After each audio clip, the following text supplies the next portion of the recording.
Nós terminamos na semana passada falando sobre a Segunda Guerra Mundial, né? Dentro de um contexto que a gente chama de história geral, e que a partir do fim da Segunda Guerra Mundial a gente vai ter uma série de mudanças na relação geopolítica e na relação de forças entre as potências e entre os países, certo? A gente, no que vai chamar de geopolítica mundial, certo? A gente vai ter um conflito, uma luta com aquelas características que o imperialismo vai possuir, com o nascimento dos Estados-nações, a disputa entre territórios, de mercados, a colonização da África e tudo mais. E dentro desse aspecto de formação que o capitalismo vai possuir ao longo do século XIX e o início do século XX, a Revolução Russa, pessoal, ela é considerada como uma quebra do padrão. A Revolução Russa é considerado como um peixe fora d'água dentro do percurso histórico que se acreditava, né? Que o iluminismo acreditava ter e que foi propagado pelos europeus desde o século XVIII. Né? Eu acho que eu já conversei com vocês. Se eu não conversei sobre isso, me falem, por favor. Que é sobre a questão temporal ou a concepção de passagem do tempo que os iluministas vão ter, certo? Quando a gente estuda história, e aí eu estou falando para vocês isso faz 3 anos e eu espero que vocês não aguentem ainda mais um pouquinho, porque está acabando. Eu sempre falo para vocês o quanto é importante a gente ter essa noção de temporalidade, certo? Por quê? Porque o tempo ele é um dos pressupostos básicos e uma das características universais que o universo vai ter.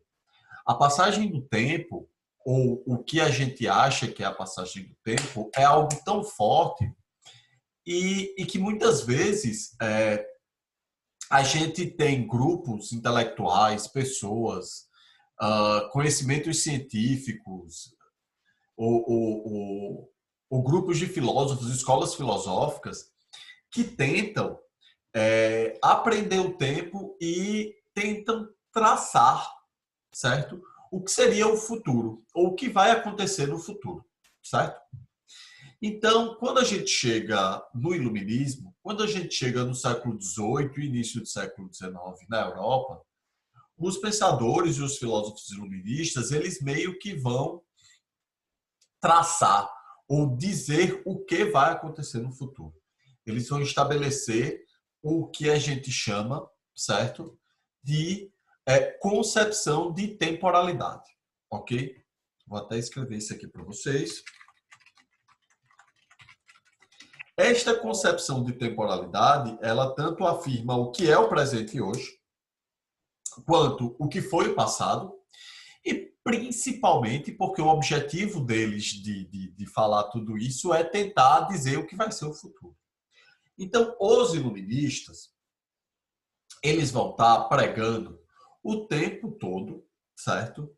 Que a partir do capitalismo, a partir da Revolução das Luzes, a humanidade ela vai seguir uma linha reta, subindo do que seria menos civilizado ou do que seria bárbaro para o auge ou o fim da história ou o topo do que a humanidade vai conseguir. Nós seremos sociedades perfeitas, uma civilização perfeita e tudo mais. Então, ao longo do século XVIII, ao longo do século XIX e até o início do século XX, os caras tinham em mente claramente que o que acontecia e o que estava acontecendo no mundo naquele período, na prática, era o avanço da humanidade, o avanço do progresso, o avanço do conhecimento, o avanço da razão sobre todos os seres humanos e que vai fazer com que o mundo tenha uma civilização maravilhosa. E isso é muito forte inclusive nos intelectuais e naquelas pessoas que escrevem naquele período. O famoso Freud, o Sigmund Freud, que todo mundo conhece, o pai da psicanálise, vai ser inclusive um deles. Se você pega os escritos do Freud, no final do século XIX, 1892 ou 1896, que é quando ele, a psicanálise nasce enquanto campo do conhecimento, e que o cara descobre a neurose e tudo aquilo hoje que a gente tem, como tão comum para a gente, ele estava impregnado dessa concepção de que a civilização e a humanidade ela caminhava a passos largos para chegar no momento perfeito. E quando você vai ler os últimos livros de Freud, eu acabei de terminar o último livro que ele escreveu, que é O Mal-Estar na Civilização, de 1927, você vai ver que os caras já estão completamente pensando completamente diferente do que eles pensavam no final do século XIX, por causa da Primeira Guerra Mundial, certo? E por causa da Revolução Russa de 1917. Ela é considerada uma quebra de paradigma. E a Revolução Russa ela é muito importante para a gente compreender o mundo pós-Segunda Guerra Mundial e como vai se organizar o mundo pós-Segunda Guerra Mundial, certo? A gente vai ter também a crise do liberalismo, que a gente também chama de crise da Bolsa de Valores de 1929, que eu já falei para vocês, certo? Não é novidade, a gente já viu aqui, tem pouco tempo. E essa crise do capital, que até a bolha de 2008, até a crise de 2008, era considerada a maior crise do sistema capitalista, ela vai gerar uma crise dentro do próprio sistema que vai facilitar a ascensão desses regimes totalitários, certo? E vão ser os regimes totalitários que vão marcar, certo, a Segunda Guerra Mundial, como vocês sabem.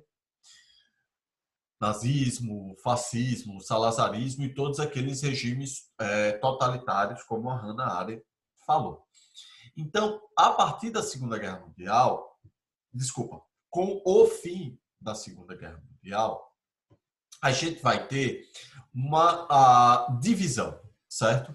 Em vez de termos o que a gente chama de multipolaridade, que era a tendência, era o que acontecia no imperialismo no século XIX, onde os vários países disputavam territórios e mercados consumidores entre si.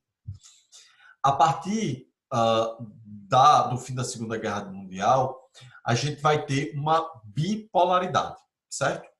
Então, não esqueçam dessa palavra quando estiverem resolvendo questão de Guerra Fria. Tudo bem? É muito comum cair questão de Guerra Fria no Enem, pessoal. Não deixem de revisar esse conteúdo, não, por favor. Essa bipolaridade é justamente o conflito que a gente vai ter, que vocês estão cansados de saber, entre os Estados Unidos da América e a União Soviética. Os Estados Unidos representado pelo capitalismo e a União Soviética representado como um país socialista, ok?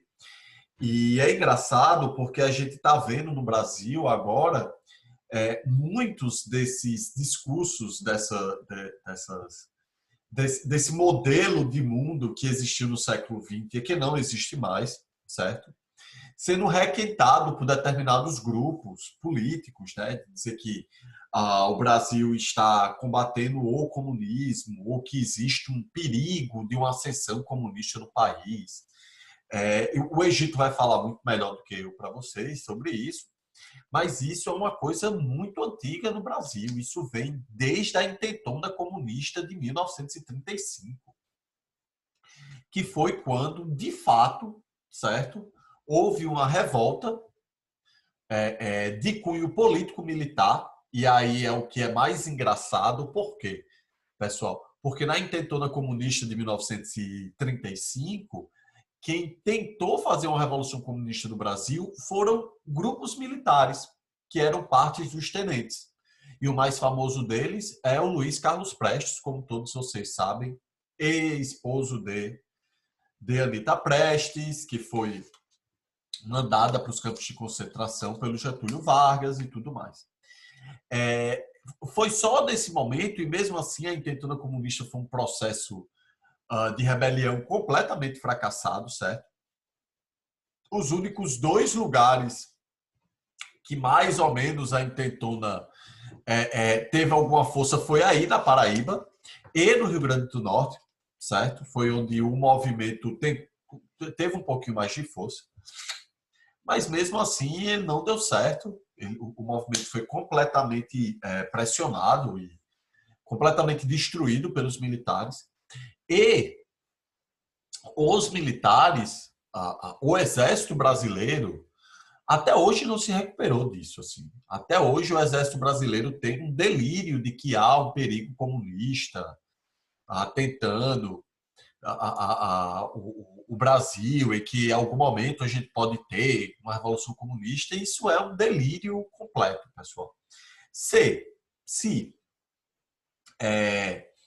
ao longo da Guerra Fria, certo? A gente, por causa dessa bipolaridade, por causa dessa disputa, podia, em certa medida, chancelar isso ou dizer, beleza, exército, aconteceu isso em 1935, a gente está aí no mundo bipolar em que talvez haja uma possibilidade de ter uma revolução comunista aí no Brasil, mas, gente, a gente está em 2020, certo? Século XXI começou esse ano, a gente está no meio de uma pandemia e não há a mínima possibilidade de a gente ter qualquer tipo de possibilidade de revolução comunista. Então, é por isso que os historiadores falam que o exército ainda não saiu da Guerra Fria. Quando vocês verem essa expressão, é justamente por causa disso. Porque, de fato, durante a Guerra Fria, a gente teve uma bipolaridade em que a disputa entre essas duas potências criava um receio e criava um medo de fato de ocorrer uma coisa desse tipo, certo? Principalmente porque houve algumas experiências históricas nesse sentido. A Revolução Chinesa de 1950, a Guerra da Coreia, que criou a Coreia do Norte, a Revolução Cubana de 1959. Então, a gente tem processos históricos que meio que coadunam com o medo dos militares de haver uma revolução comunista, mas a gente está no século XXI e falar sobre isso não tem mais sentido, certo? É coisa de... não sei. Aí eu deixo com vocês pensar qual é o termo que a gente usa para essa galera. Tudo bem? Então, a Guerra Fria vai ser justamente, como todos vocês já sabem, essa disputa de caráter militar, político e ideológico entre essas duas potências. E o termo fria é justamente porque, de fato, eles nunca entraram numa guerra entre eles, ok? A gente vai ter como marcação dessa bipolaridade no mundo o que vai acontecer com a Alemanha, que não está aí no mapa, certo?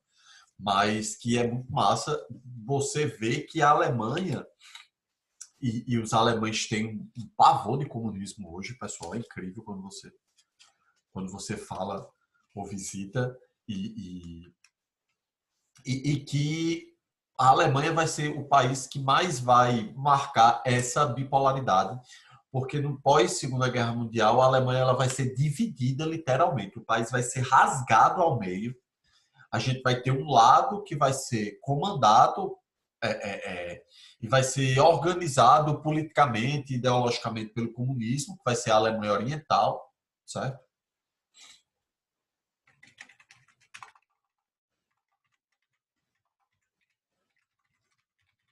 E a gente vai ter a Alemanha Ocidental com influência capitalista, certo? Inclusive, quando você dá uma olhada na ascensão da extrema-direita na Alemanha recente, a maior parte dos grupos de extrema-direita e que apoiam a extrema-direita, elas se encontram do lado oriental, certo? E é muito fruto dessa... deixa eu aceitar o Pablo aqui. E é muito fruto desse pós-Guerra Fria e da reunificação da Alemanha, porque o lado oriental vai ser muito pobre em comparação com o lado ocidental, certo, pessoas? Para marcar essa tentativa de influenciar os blocos dos países para que eles apoiem um lado ou apoiem outro, tanto a União Soviética quanto os Estados Unidos, eles vão criar planos econômicos de reconstrução dos países pós-Segunda Guerra Mundial, certo? Do lado norte-americano, do lado capitalista, a gente vai ter o Plano Marshall, certo? Que é justamente um plano de cooperação econômica que os países que foram destruídos pela Segunda Guerra, para que eles voltassem a ter um destaque político, para que eles reconstruíssem o seu parque industrial, para que eles voltassem a uma normalidade, certo? Para os Estados Unidos, o Plano Marshall e a prática desse Plano Marshall tinha a ideia de fortalecer um grupo de países para que eles fossem aliados dos Estados Unidos contra a União Soviética e que esses países europeus garantissem o interesse norte-americano no continente europeu. Afinal de contas, a União Soviética se localiza na Europa, certo? E os Estados Unidos estavam muito distante da Europa, como todos vocês sabem. Então, era importante e interessante para os Estados Unidos que ela tivesse um grupo de apoio, tanto do ponto de vista econômico, quanto do ponto de vista militar, que a gente vai ver mais na frente, certo? Olha, deixa eu dizer uma coisa para vocês. Qualquer dúvida, eu sei que vocês acabaram de acordar e devem estar morrendo de sono com café na mão ou dormindo, mas se tiverem pergunta, porque, vou repetir para vocês, cai muito Guerra Fria no Enem, certo? E diante do governo atual, eu acho que é possível a gente ter, inclusive, mais questões de Guerra Fria do que de costume. Aí está o mapa da porcentagem de recursos que os países receberam, certo? E aí vocês veem que França e Inglaterra, né, o Reino Unido, são os países que mais receberam recursos, junto com a Alemanha, porque a Alemanha era o espelho, era a vitrine que os Estados Unidos queria, principalmente por causa da divisão do país em dois, certo? Então, esses países passaram a apoiar os Estados Unidos e a decisão que os Estados Unidos tomavam na Assembleia das Nações Unidas, na disputa entre os dois países, no plano da política internacional e na disputa de territórios e de apoios, porque uma coisa que vai ser muito comum ao longo de todo esse final do século XX são guerras localizadas e guerras civis entre países, que a gente vai ver aqui mais na frente, onde cada um dos dois países vai possuir um grupo no qual ele vai apoiar. Então, se você vai lá na Guerra da Coreia em 1950, você vai ver a União Soviética apoiando um lado, que vai virar a Coreia do Norte, e os Estados Unidos, Reino Unido, França, apoiando o outro, que vai virar a Coreia do Sul. Você vai ver isso muito nos processos de independência dos países africanos ao longo da década de 50 e 60. Você vai ver isso na Guerra do Vietnã, quando a gente falar, certo? Então, era importante que o Plano Marshall desse certo, porque os Estados Unidos teriam justamente esse grupo de países em seu apoio para as tomadas de decisões políticas que eles pudessem ter. Ok?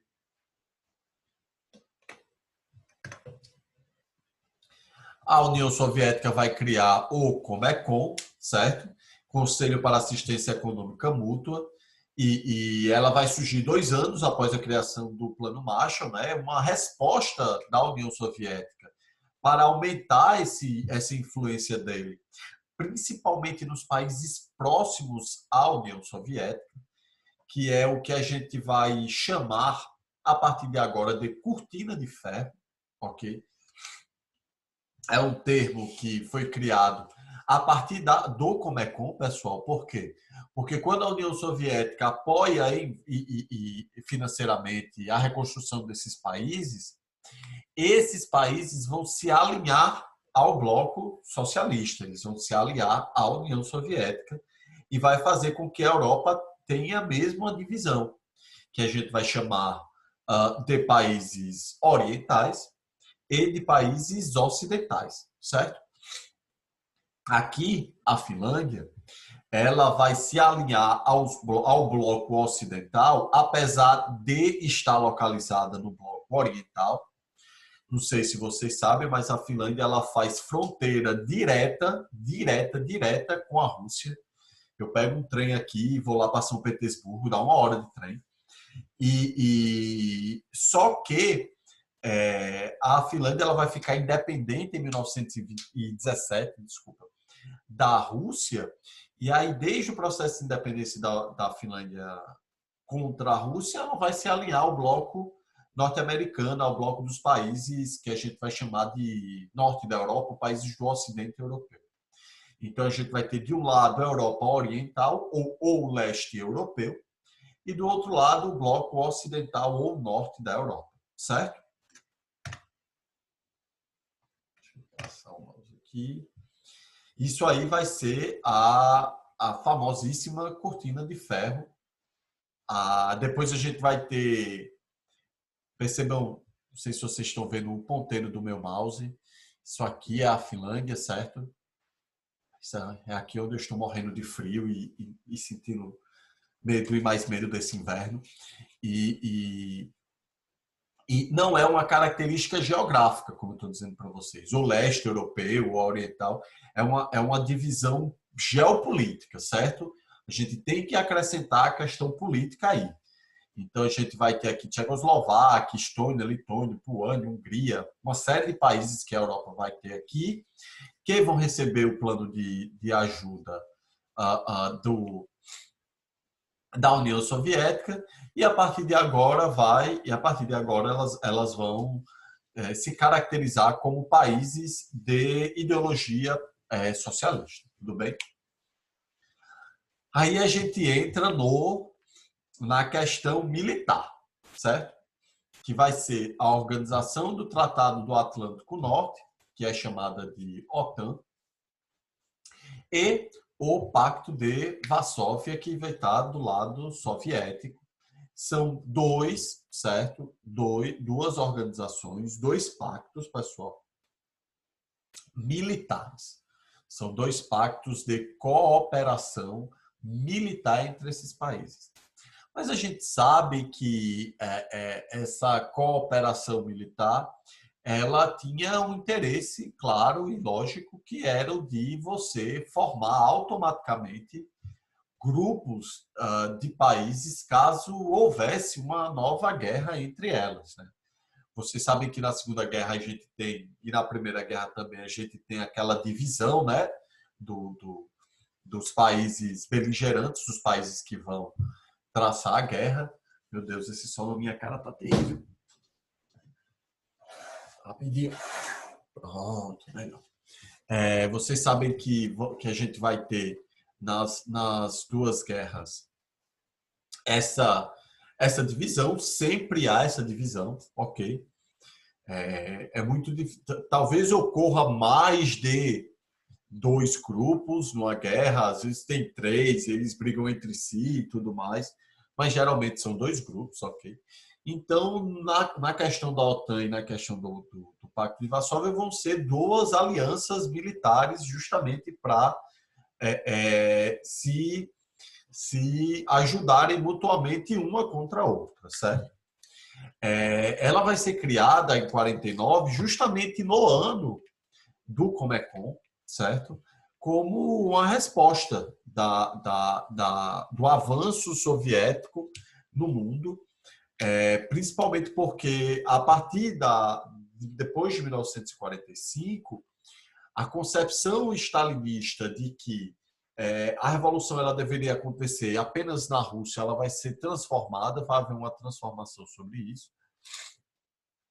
E ele começa a estender esse apoio, essa influência, e aí a OTAN vai responder isso, ok?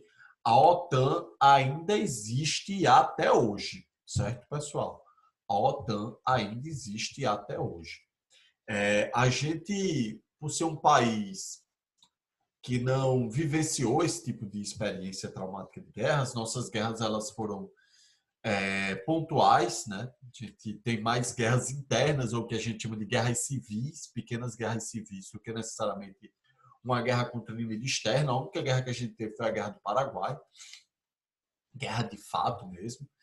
Então, a gente tem uma concepção militarista muito frouxa mesmo, assim. A galera não se alista, a galera não quer ficar no exército, né? Quando o marmanja aí, quando fazer 18 anos, vai pedir logo dispensa, que eu sei que ninguém daqui vai querer ficar e tudo mais. E essa realidade que a gente vivencia no Brasil não é a realidade de todos os países, certo?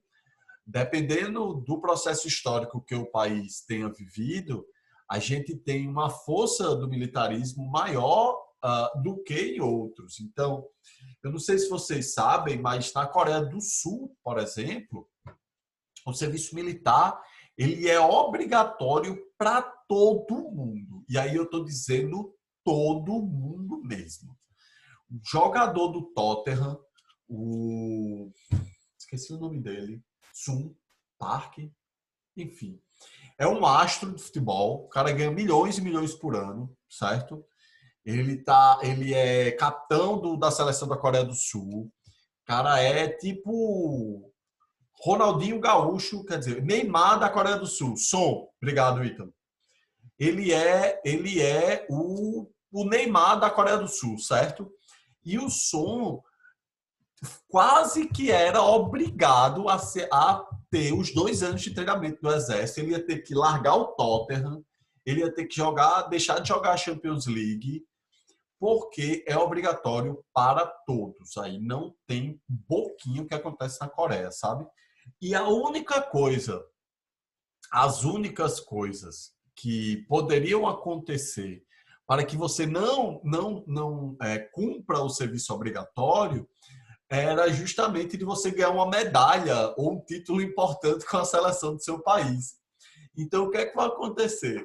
Vai haver um torneio lá na Ásia, que é um torneio que não tem muita importância dentro do mundo do futebol, não é a Champions League, não é uma Copa América ou coisa do tipo, certo?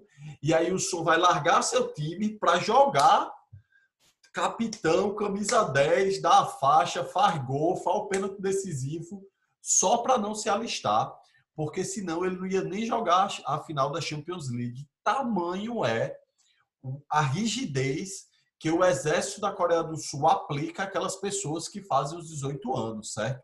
E por que isso, pessoal? Porque a Coreia do Sul ainda está, entre aspas, numa guerra contra a Coreia do Norte. E a qualquer momento isso poderia ocorrer de novo. Essa guerra pode de novo acontecer. Então, o exército sul-coreano ele tem que estar preparado, certo? Do mesmo jeito, a gente vai ter em alguns países daqui. A Finlândia também tem um serviço militar bem forte, certo? Na Coreia do Sul, inclusive, os famosos artistas de K-pop, né? Porque eu não conheço as bandas, eu não conheço o estilo e tal. Mas eu sei que tem muita banda famosa de K-pop aí no mundo e um fã-clube gigantesco. Inclusive essa galera que ganha milhões e milhões e que são cultuados aí pelo pessoal, eles também têm que se alistar e cumprir os 2 anos à risca. Tem que largar a carreira, largar a família, largar tudo, assim. Não tem o que fazer. Aqui na Finlândia tem isso. Renan, a gente não vai discutir o que é música ruim, o que é música boa, até porque a gente não pode falar muita coisa, né, velho? Barão da Pisadinha, Gil, Bala, Aldair Playboy. Quem é a gente na fila do pão para falar de que quem escuta K-pop é ruim, viu? Eu não sei não. Aí tem aquele Mano Walter, tem essa galera, tem Safadão. A definição do que é música boa e do que é música ruim é uma coisa bem pessoal. Mas eu nunca escutei K-pop. Na prática, nunca escutei. Também não tem nada contra. Aqui na Finlândia tem isso muito forte, essa parte do alistamento, e tem um desejo da galera também de ficar por causa do medo com a Rússia, né? A Finlândia ficou, como eu disse para vocês, independente em 1917 e depois passou por uma guerra civil. Então os caras tinham medo muito grande de serem engolidos e absorvidos de novo pela União Soviética, como foi durante quase 150 anos de domínio russo aqui. Então, depende do processo histórico do país, né? O nosso, definitivamente, o Brasil não vai ter isso, né? A gente é um país pacífico. Dentro do plano internacional, os outros países nos amam, assim, a gente é conhecido mundialmente por ser um país que senta nas mesas de negociações justamente para gerenciar conflitos, para ajudar a, a resolver os conflitos. Tanto é que nós somos o país que abre a Conferência Mundial da ONU todo ano, mas que nos últimos 2 anos está mudando, né? A gente está virando párea internacional, como vocês sabem, tanto por causa do ponto de vista ambiental, quanto, enfim, vocês sabem. Preciso estar entrando nesses detalhes sórdidos da nossa cruel realidade atual. O Pacto de Varsóvia, né? Vai ser criado 6 anos depois e vai ter a mesma lógica. E tanto é que esse Pacto de Varsóvia, que vai congregar militarmente os países do bloco socialista ali da Cortina de Ferro, depois da Revolução Cubana de 1959, Cuba também vai entrar no Pacto de Varsóvia, certo? Dessa oposição. E é quando a gente vai ter a crise dos mísseis de Cuba, na época que o presidente era o Kennedy, e foi o que a gente chama, né? Tem livro, tem filme, se vocês quiserem, ok? Eu acho o filme muito massa, caso vocês queiram assistir. Os 7 dias que abalaram o mundo, certo? Que vai ser justamente a semana da crise dos mísseis em Cuba. O Pacto de Varsóvia, na União Soviética, ela vai começou a instalar uma série de mísseis em Cuba, e esses mísseis tinham capacidade de atingir os Estados Unidos facilmente, né? Cuba fica a 120 quilômetros de distância de Miami, né? Faz fronteira aquática com os Estados Unidos, e aí qualquer coisa que você instala em Cuba para atingir os Estados Unidos era barbada.